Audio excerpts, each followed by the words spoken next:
안녕하세요. 대여 판중입니다. 오늘 파인디지털 좀 함께 보도록 하겠습니다. 장중에 파인디지털이 좀 주가 상승이 강하게 나왔죠. 이유는 여러분들도 알고 계실 거라고 생각을 합니다. 주가 상승 이후에 차익 실현 물량이 좀 빠르게 나왔는데, 그건 당연하게도 이 페달 블랙박스가 의무화를 이제 정부 측에서 이야기를 했는데, 제조사 측에서 이제 강력하게 반발을 하게 되면서 의무화를 이제 선을 그었죠. 이제 권고로 변경을 하면서 의무화에 대한 부분을 선을 그었습니다. 그리고 나서 이제 페달 블랙박스 설치 시 이 보험료 인센티브를 적용을 하겠다라고 얘기를 했는데, 일단은 중요한 거는 그거 같습니다. 현재 파인디지털의 주가 상승이 단기간 이렇게 단발성으로 좀 나와줬는데, 한 번 더 이 단발성 테마 이슈가 남아 있는지, 도대체 이 단발성 테마 이슈는 또다시 부각을 받을 수 있는지가 우리가 좀 집중을 해야 되는 부분이라고 생각을 합니다. 물론 현재 의무화에 대해서는 선을 그은 상황이기 때문에 테마성 수급이 이제 완전히 끝났다라고 생각하시는 분들도 분명히 있으실 것 같은데, 사실 이거는 기사가 앞으로 나오느냐 안 나오느냐의 차이일 것 같긴 합니다. 근데 제가 봤을 때는 추후에 이제 몇 번 더 거론이 될 것으로는 예상은 되고 있어요. 왜 그렇게 생각을 하는지는 기사를 보면서 좀 말씀을 드려볼게요. 물론 여러분들도 기사를 읽어보셨을 거면은, 읽어보셨다면은 저와 아마 비슷한 생각을 하시지 않았을까 생각을 합니다. 그래서 일단은 해당 기사를 읽어보면서 여러분 생각과 제 생각이 같은지에 대해서 좀 보도록 하겠습니다. 먼저 기사를 좀 살펴보도록 하겠습니다. 정부가 가속 페달 블랙박스를 공고를 했는데 제조사에서 강력하게 반발을 했다.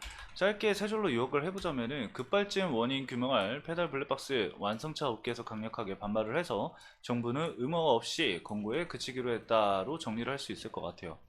밑에 좀 읽어보면은 이 부분이 좀 중요한 것 같습니다. 이 국토교통부는 이 조만간 국내외 완성차 제조사의 출시 시 이 페달 블랙박스 장착을 재차 권고할 계획이다라고 얘기가 나와 있는데, 사실 이 부분이 재차 권고를 이제 얘기를 할 때 시장에서 이거를 부각을 시키느냐 안 시키느냐도 중요할 것 같습니다. 그리고 어, 사고가 절대 일어나서는 안 되겠지만, 이러한 사고가 만약에 한 번이라도 더 일어나게 된다고 한다면은, 지금 굉장히 이 화두가 되고 있는 상황이기 때문에 여기서 추가적인 이슈가 발생을 하게 되면은, 이 사고가 발생을 하게 되면은 어, 지금은 권고라고 이야기를 했지만 해당 정책에 대해서 좀 더 강화를 할 가능성도 배제할 수는 없습니다. 그렇기 때문에 앞으로가 어떠한 이슈들이 나오는지, 그리고 이 블랙박스 장착을 진짜 권고를 할 때 정부 입장이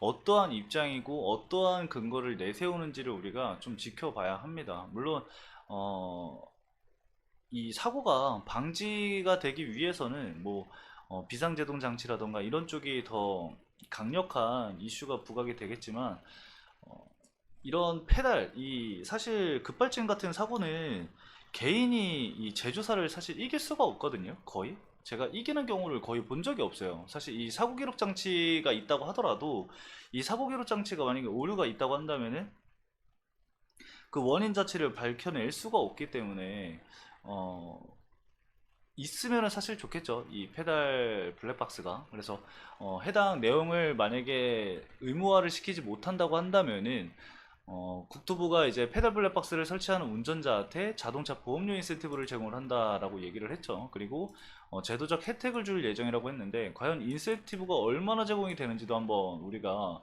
생각을 해봐야 합니다. 제도적 혜택이라던가 이런 부분이, 혜택이 우리가 생각했던 것 이상으로 만약에 나온다고 한다면은 당연하게도 이 페달 블랙박스를 설치하는 사람들이 늘어날 것이고, 그러면은 당연히 이런 판매량이라던가 이런 부분들이 실적에 미치는 부분들도 생기겠죠. 근데 제가 생각했을 때는 그런 실적 부분에는 크게 영향을 줄 것 같진 않습니다. 그래서 만약에 검색량이 압도적으로 많아진다라던가 이런 부분이 있다고 한다면은 뭔가 단발성으로 주가 상승이 일어날 수는 있겠지만, 어, 장기적으로 이걸로 인해서 뭔가 주가 상승 모멘텀이 이어지고 그럴 것 같지는 않거든요. 뭐 만약에 단발성으로 계속해서 이 이야기를 끌고 가면서 이 수급의 주체가 주가를 끌어올린다? 그러면 가능하겠죠. 단기적으로 급격하게 이제 각도가 꺾인 상태에서 주가 상승이 이루어지는 경우, 그리고 특정 수급이 들어오는 경우, 이런 경우에는 있을 수는 있겠지만 어, 보통 상식으로는 사실 주가 상승이 강하게 나오기는 조금 힘듭니다. 그래서 우리가 장 마감됐습니다. 테마성으로 봐야 하는데, 이러한 종목의 사실 특성이 어떠냐면은 주가를 보면 됩니다. 주가를 보면 돼요. 보통 이러한 테마성을 가진 종목은 지금 딱 봐도 여러분들 차트가 보이시죠? 지금 저 확대해서 좀 보여드리면은 차트 보이시죠? 지금 이 구간들이 다 윗꼬리를 달고 내려온 구간입니다. 제가 지금 표시하고 있는 구간들이 윗꼬리를 달고 내려온 구간들이에요. 주가 상승이 나왔을 때 윗꼬리를 단 횟수가 어마어마합니다. 그냥 장대 양봉을 형성을 하는 게 아니라 주가 상승이 이루어지면은 뭐다? 차익 실현 물량이 나오면서 이렇게 윗꼬리를 달고 내려오는 패턴이 과거에서부터 계속 있었습니다. 그렇기 때문에 사실 이런 기업들은 테마성으로 그냥 움직이는 거거든요. 이슈 한 번 있을 때 주가 반짝. 보통 그런 경우가 굉장히 많습니다. 이걸 다시 확대해서 보면은 이 짧은 기간 동안에도 엄청나게 많은 거를 볼 수가 있죠. 이거 외적으로는 장대 양봉이 없어요. 심지어 제가 체크를 안 한 것도 굉장히 많습니다. 지금 더 체크를 해보면은 이게 그냥 다 칠해질까봐 제가 체크를 안 했는데, 보시면 여기 다 장대 양봉을 형성하지 못하고 차익 실현 물량이 나온 구간들이에요. 그래서 종목을 선택을 하실 때는 이 이슈가 과연 장기적으로 계속해서 나올 수 있는 이슈인가, 테마가 또다시 부각을 받을 수 있는 이슈인가, 그리고 과거에 해당 이슈로 인해서 주가 상승이 이루어졌을 때 어느 정도의 주가 상승이 이루어졌고 그 다음에 얼마나 강한 힘을 보여줬는가를 우리가 생각을 해봐야 되거든요. 근데 이 파인 디지털 같은 경우는 과거에도 계속해서 이렇게 주가가 꾸준히 상승을 하지 못하고 차익 실현 물량이 계속해서 나오면서 당일 이 윗꼬리가 달리는 것을 우리가 확인을 할 수가 있습니다. 그렇다고 한다면은, 이걸 우리가 알고 있었다라고 한다면은 오늘도 이렇게 윗꼬리를 달 가능성이 매우 높다라고 우리는 판단을 해볼 수가 있었겠죠. 그래서 이런 테마주 같은 경우는 백데이터가 정말 중요합니다, 여러분들. 그래서 파인 디지털도 여러분들이 과거 이슈, 이력들을 꼭 아셔야 되고, 어, 만약에 다음에 이러한 이슈로 인해서 단발성으로 추가적인 상승이 나온다고 하더라도 단기적으로 봐야 하듯이 장기적으로는 보면은 다소 위험한 기업이다라고 좀 볼 수가 있을 것 같아요. 기업 자체가 위험한 거기보다는 주식 내에서의 이 주가 움직임 자체가 그렇습니다. 그래서 주의가 다소 좀 필요하다라고 좀 말씀을 드리고 싶고요. 수급적인 부분을 좀 한번 살펴보도록 하겠습니다. 아마 수급적인 부분들도 크게 특이점은 없을 것 같은데, 일단은 오늘 기타 법인이랑 외국인 쪽에서 이제 매수 물량이 들어왔죠. 근데 그 물량 자체도 사실 크진 않습니다. 그리고 개인 창구 물량이 좀 들어왔는데, 이거 지금 여기 종목별 투자자에서 보면은 개인이 매도가 찍혀 있잖아요. 이게 미래에셋 쪽에서 매도 물량이 좀 많이 나왔는데, 사실 키움증권 쪽에서 매수 물량이 좀 많이 들어오긴 했거든요. 그리고 애초부터 과거에서부터 계속 매수세가 유입됐었던 게 키움증권 창구예요. 그래서 미래에셋을 보기보다는 키움증권 쪽을 보시는 게 더 좋습니다. 그래서 오늘은 개인의 매도세가 아니라 개인들의 매수 물량이 또 들어왔다 정도로 이해를 하시는 게 좋을 것 같아요. 계속 이렇게 윗꼬리를 달리는 이 구간마다 개인들의 매수 물량이 계속해서 들어온 거예요, 사실. 그리고 나서 이후에 다른 창구 쪽에서는 차익 실현 물량이 계속해서 나온 부분이죠.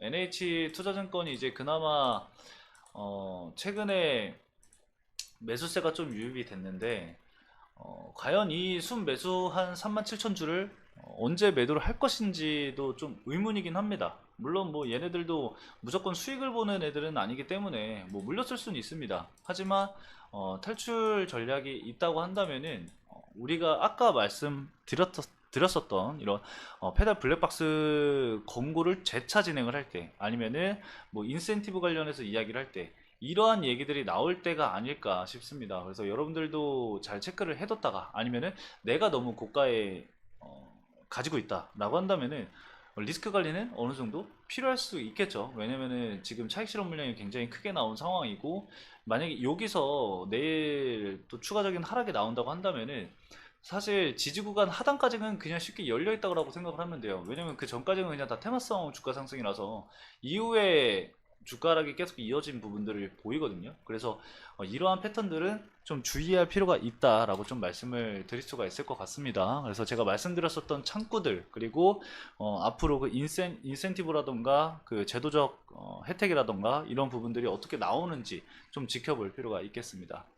자, 오늘 이 파인 디지털 여기까지 이렇게 간단히 좀 말씀을 드리면서 마치도록 하겠습니다. 해당 영상도 시청해주신 여러분들 감사합니다.